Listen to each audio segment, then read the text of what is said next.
દ્વારકાધીશ મિત્રો, તો આજે 2 વર્ષ પહેલા અમે જે જોમફળી વાવી હતી, જે પાટણથી લાવી હતી માત્ર ને 30 રૂપિયામાં, અને જે છોડ અત્યારે બન્યું છે એ તમને અમે નજીકથી બતાવીશું. યશુભાઈ થોડા નજીક આવજો. જે અમે 20 રૂપિયામાં જામફળી લાવી હતી અત્યારે મોટી થઈ ગઈ છે. તમે જોઈ શકો છો, આ કલમી જામફળી છે ફોરેનરની. માત્ર 2 વર્ષની અંદર કેટલા જામફળ આવ્યા છે તમે જોઈ શકો છો. આ છોડ વર્ષનું થયું છે, તમે જોઈ શકો છો આમાં જામફળ. અને આ લાલ જામફળ છે, અમે પાટણથી લાવ્યા હતા.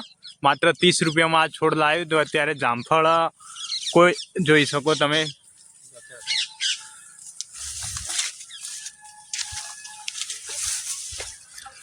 જે પાટણ અંબિકા નર્સરી છે ત્યાં મળી જશે આવી જામફળી. માત્ર 2 વર્ષનું છોડ થયું છે આ, અને જામફળ ભરપૂર આવી ગયા છે.